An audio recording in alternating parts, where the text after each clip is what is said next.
Hi everyone, this is APO Sports, and today we're going to get into some lineup projections and rotation projections for the Indiana Fever for this upcoming season. It's already past the middle of March. Training camp is going to be here next month, and then after that we start the exhibition games that's going to start early May. So we have to start getting ready for the beginning of the WNBA season. So as we all know, there have been so many new acquisitions with the team. I mean, as we see this current roster, over half the team are new, right? Like they were not with the team previously. So only five players remain from last year's roster for the Indiana Fever. So there's going to be a lot of it's exciting, but there's going to be a lot of changes as far as what we see with rotations.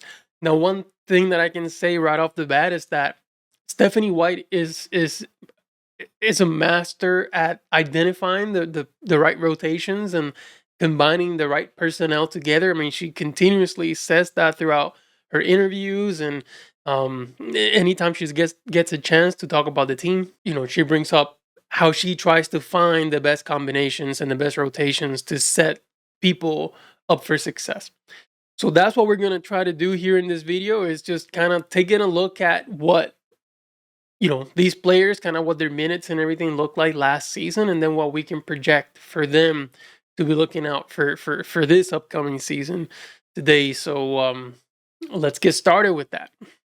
Okay, so I created this document here to kind of help us out with projecting the lineups and the rotations for next season.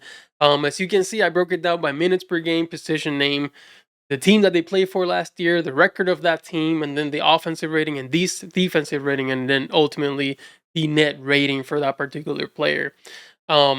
Here we can see that the big minutes were, here kind of like the starting lineup somewhat, kind of drafts itself, because we have the top players that played the most last year will likely be the starting lineup for the Indiana Fever. So as we can see now off the bat, I can already tell you, Caitlin Clark just played way too many minutes. Now I don't know where she was. I don't know where she ranked in the WNBA. I'm sure I can find out where she was as far as minutes per game, but she had to be up there. I know that Arike played about 38 minutes per game, which is insane. So Caitlin Clark wasn't too far behind her. But 35.4 minutes per game. And this is already a Caitlin Clark that was, had played the entirety of the NCAA, you know, college basketball season all the way up to the very last game of the NCAA tournament. So, and then right after that into the draft and into the season, and playing this many minutes is just crazy, right? I mean, it doesn't matter how young someone is. She was 22, now she's about to be 23.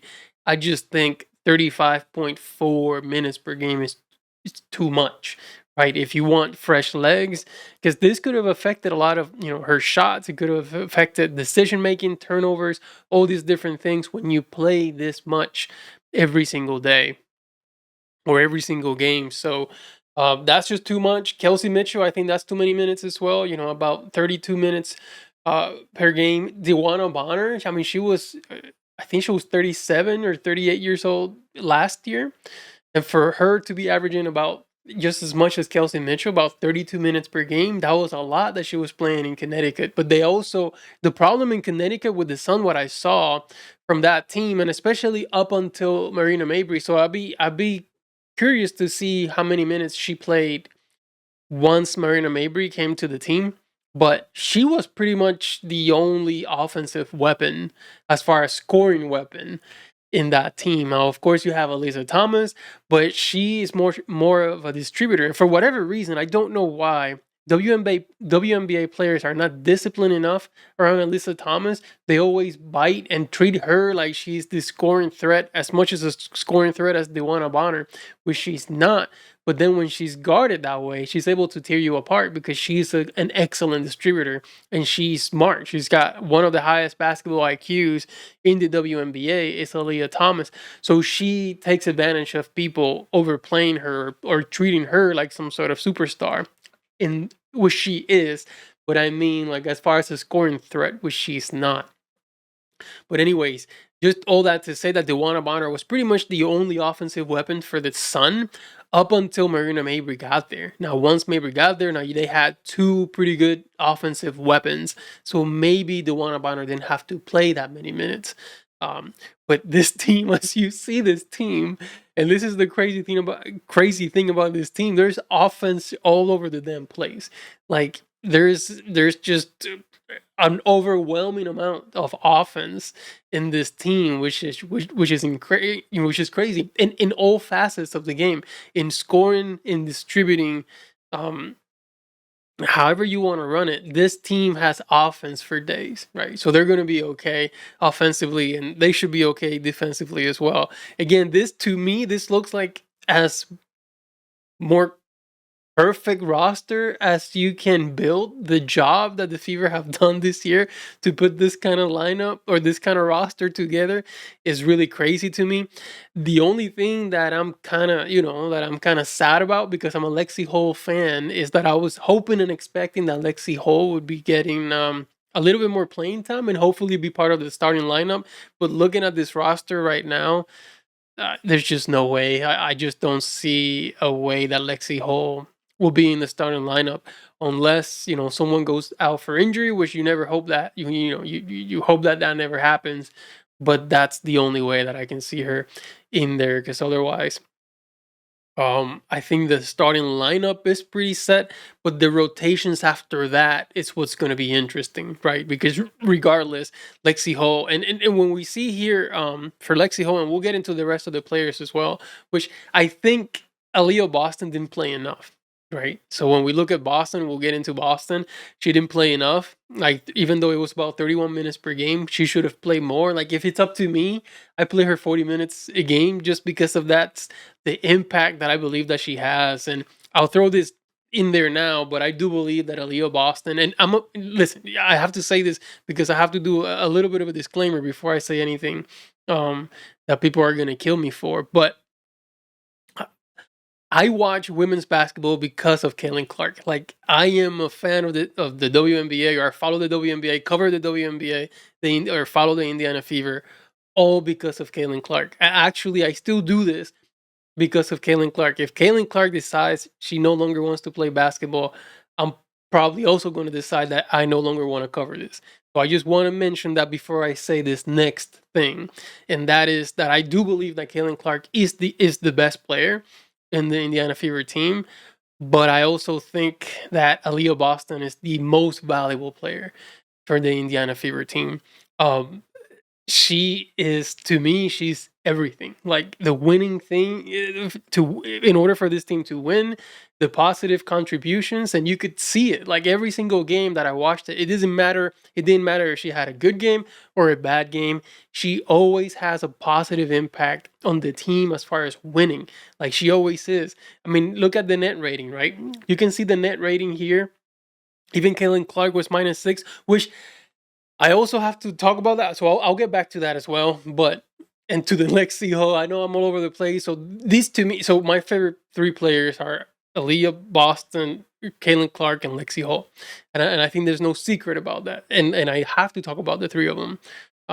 But Aaliyah Boston +7, she's always in the plus.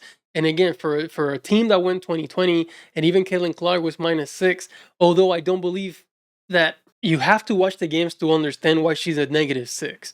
And it's mostly not because of Caitlin Clark, but because she was not put in the best positions to succeed. Like, how Christy Sides had Christy Wallace and Alyssa Smith on the court for a crazy amount of time, and Katie Lou Samuelson on the court for a crazy amount of time. Like, and then she's playing 35 minutes per game, meaning that she's playing a lot with lineups that are not ideal. If you look at the 2024 season, like the lineup that played the most minutes had a negative rating. And for whatever reason, they never figured out that combination of players wasn't a good combo together. So why are you playing? I'm not saying don't play them at all, but don't play them that much. But it didn't matter. She just continued to play that roster over and over again. And that's where you see the -6. Now, the thing is, whenever Boston and Clark were on the floor together, typically it was plus, but when you have Clark in Boston and then Smith and Wallace, it's not good. It's generally not a good combination when you have that. So, Boston to me, and when I say that she's a little bit more valuable than Caitlin Clark is, it's because she'll do a lot of the dirty things on the basketball court, getting after the 50-50 balls, a big presence, getting at the rebounds. All of these different things just affect winning, that you don't necessarily see it on the box score. You don't really necessarily see it on the stat sheet. It's just her, right? And I think she has a higher degree of that, as far as a higher degree of doing all the little things, the details, and the positive things at a higher rate than Caitlin Clark. Now, Caitlin Clark is your scorer, your distributor, everything to your team, right? But which is why, to me, it's a great combination to have. But Boston does a lot of the winning things to a higher degree than Caitlin Clark does. Not a knock on Caitlin Clark. Not a knock on her at all whatsoever. It's just I don't think we're valuing enough what Aaliyah Boston brings to the court. And this is, and I posted another data for 2023 that she had a plus 16 net rating on a team that was 13 and 27. Now she had a plus 7 on a team that's 20 and 20. But it doesn't matter. She's constantly on the plus, playing a crazy amount of minutes. Like, this is not, a little bit, a small sample size. These are huge sample size of the positive things that she does on the basketball court. And I think, and I can't wait to see what this season is it's gonna show, because under Stephanie White, these numbers are just going to balloon, because she understands lineups and she understands how to mix players together. So so the -6, I don't really blame Caitlin Clark for that. A lot of that is more on Christie's sides than it is on Caitlin Clark. Kelsey Mitchell -2. The defense is the concerning part with Kelsey Mitchell. She's always going to score. So I just, as we do our rotations and our lineups, it's important to keep in mind that Kelsey Mitchell can't play alongside, like no defense personnel like it was last year, again, with Christy Wallace, with Alyssa Smith, with Damaris Dantas. All of those in the lineup at the same time is just going to destroy your team. So you can't, that's why you have to be mindful as to who you bring and when you bring them to the court. So again, the 114, yes, it's bad. It's not on Kelsey Mitchell. She's actually a pretty good defender. She can stick to shooters on the court. So she's not a terrible defender.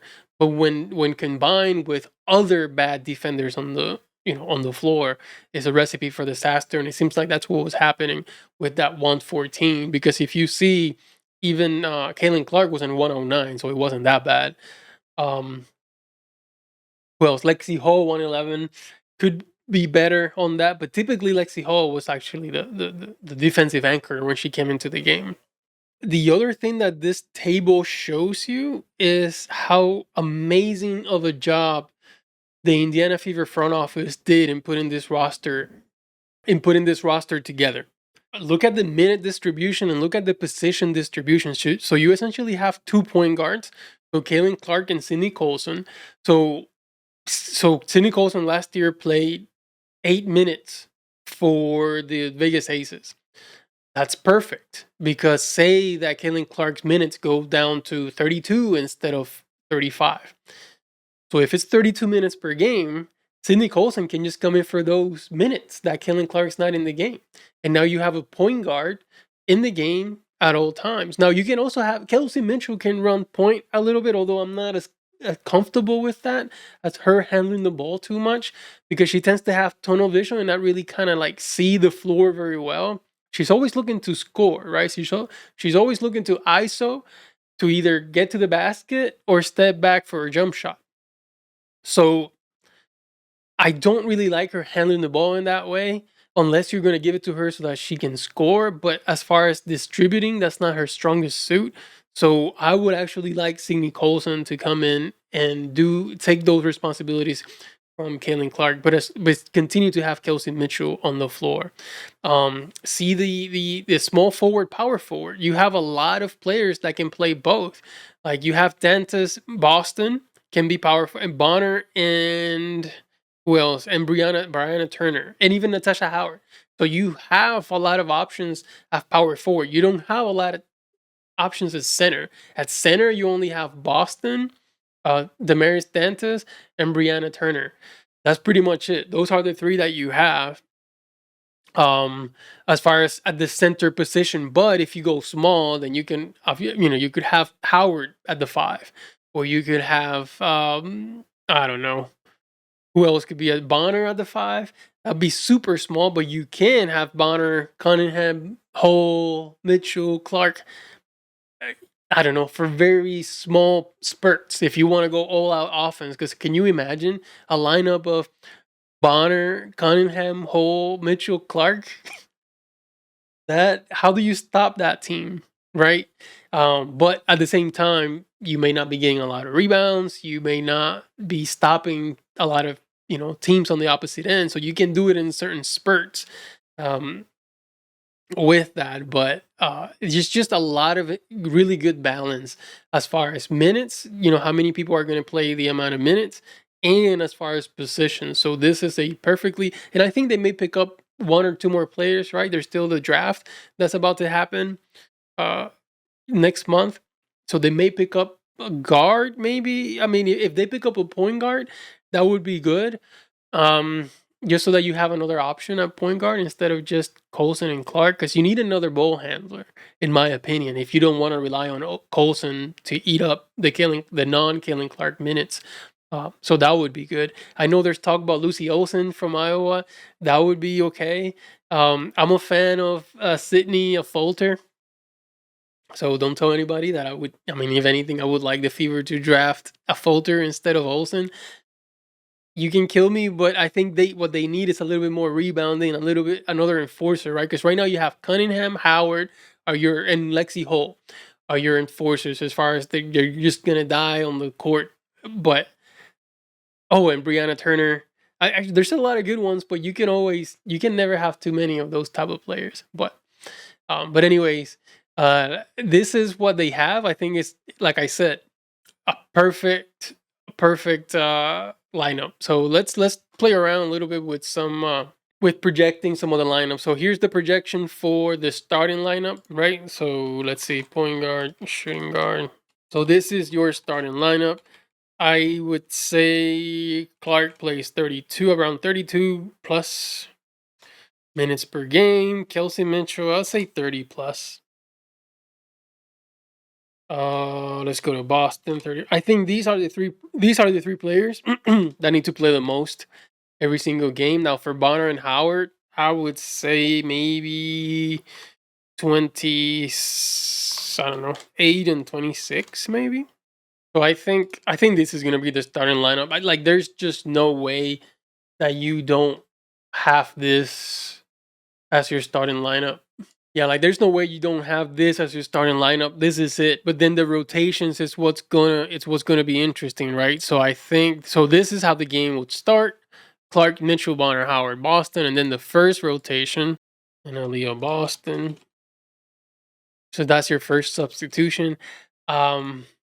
This will happen around. So this will starting lineup. So. And this, you can do this for both halves, right? So the thing is, for lineups and rotations, it's good that players understand when, every game, when they're coming out, when they're going back in, right? If you watch every Denver Nuggets game, Nikola Jokic knows exactly when he's coming out, when he's coming in. He typically plays the entire first quarter, and then to start the second quarter, he's on the bench, and around the 8-7 minute mark, he comes back in.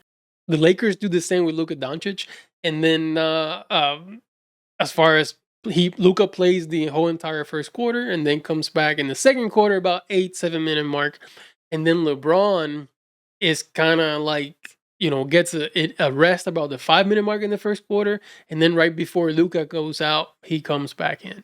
So you gotta stagger them in some sort of way. So This would be at the maybe at the 6-minute mark, and then the second rotation. Then here is where I think, well, maybe Kelsey Mitchell goes out here as well, and we'll bring Lexi Hall as shooting guard, and then you have Sophie Cunningham, and let's give Aaliyah Boston a break. So you still need a defender. That's the problem. This would be maybe at the 3-minute mark. And then I think you ride out with this roster until, and then this is to start Colson.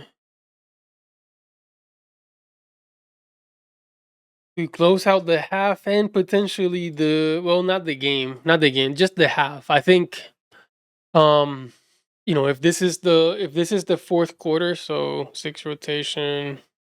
Right, so if this is the sixth rotation on the fourth quarter, which is that this is the sixth rotation, it's the last rotation of the first half right here, and the last rotation, sixth rotation in the fourth quarter, the last rotation of the game, then you want to close with your starting lineup. If you trust that your starting lineup is your best lineup, then you want to close with that. Why I say the half is because you've already given Kelsey Mitchell so many minutes, in the first half, and it's okay to give it to her again. In the second half, but I think you can close the first half without Kelsey Mitchell, but I don't think you can close out the game without Kelsey Mitchell. So it's just a matter of making sure that you're uh, kind of having the right personnel on the court at all times. Also, I believe that you need to have either Caitlin Clark or Kelsey Mitchell on the court, just the same way that I said that you need to do that with Aaliyah Boston and Caitlin Clark. So right here, right, you take out, well, I didn't have, okay, but for 2 minutes, you have Kelsey Mitchell and no, without Caitlin Clark and no Aaliyah Boston. Just 2 minutes. I think that should be okay. Um, so again, this is preliminary. This is assuming that all the players are healthy, and everything varies game by game, right? Depending on matchups, you may have uh, different personnel on the court at all times. What I try to do with this rotation is to have, not to have too much of an offensive lineup and then be a detriment defensively. So as you can see, for the first rotation, you still have Boston and Cunningham, who are pretty good defensively, and even Bonner is pretty good defensively, right? She's not terrible. She can keep up. She's big, tall player, mobile, that can get after wings, and she can also kind of bother the tall players as well. And then your second rotation, where you take out Boston, but then you bring in Turner. But look at the rest of the players though. Clark, Hole, Cunningham, Bonner are all lethal, right? And you're having that for a good chunk of time in the first quarter as far as like crazy firepower of offense. Um and then the third rotation, you take out Caitlin Clark with Colson, who doesn't give you anything offensively. But now you have Mitchell, Hole, and Dantas, who are gifted offensively. Well, more Mitchell and Dantas. But at least you have someone in Colson who you can give the ball to and distribute a little bit, or give the ball to, because one thing that I get about Cindy Colson is that she's got pretty high basketball IQ. So she knows who to give the ball to and at which spots. So it's good to have her with Mitchell, Hole, Howard, and Dantas. And then the next one, then you take out Howard, bring back Boston. And then boom, this is pretty much a pretty good sample of what the great lineup last year was, but except of instead of Caitlin Clark is Sydney Colson, and then boom, the fifth rotation is Clark, Cunningham, Bonner, Boston, Dantas. But look at the length of that fifth rotation. Like everyone here is tall, 6 feet, 6'1", how tall is Bonner? 6'3", 6'4". Aaliyah Boston, 6'4", 6'5". Damaris Dantas, 6'4", 6. Like this is a big and mobile, so you can't get by them. Like the only defensive liability here maybe is Dantas and maybe Clark, although Clark is not a defensive liability, and I think not anymore after she's putting all that weight. So I mean, this is a great rotation, and then you close out with a pretty good, solid, offensive powerhouse with Clark, Cunningham, Bonner, in Boston, and then Howard. Again, you just kind of close with your starting lineup, but a lengthy lineup that doesn't involve Mitchell. But then in the fourth quarter, you do involve Mitchell. Another thing that I think the Fever need to do is they need to run their offense through either Caitlin Clark or Aaliyah Boston. That's pretty much it. Kelsey Mitchell, hey, you're gonna get it so that you can go into the lane or you can catch and shoot. But I don't think the offense should really run through Kelsey Mitchell, not too much. So really, Boston or Clark is how the offense should be flowing and running. So this is my projections. This is what I think. But then again, we'll see what it actually looks like in the game. And also, you have to, sometimes players are on fire in some games, so you're gonna leave whoever has the hot hand at that time. Matchup dependent, game dependent. All of these things are as far as everyone else, right? I think you're always gonna see the same no matter what. No matter if anybody's on fire or not, you're always gonna see Clark, Boston, Mitchell. That's a constant. It doesn't matter who's hot, who's not. As far as everybody else is dependent on who's got the hot hand or who's being effective on the floor or who's being more effective for that particular team or that particular game. I think everything else is fluid. The thing that we're flexible, the thing that's going to be always there, Boston, Mitchell, and Clark are going to be, no matter what, they're going to have their set minutes. There's going to be their set rotations as far as like, hey, this is when you rest. This is when you come in.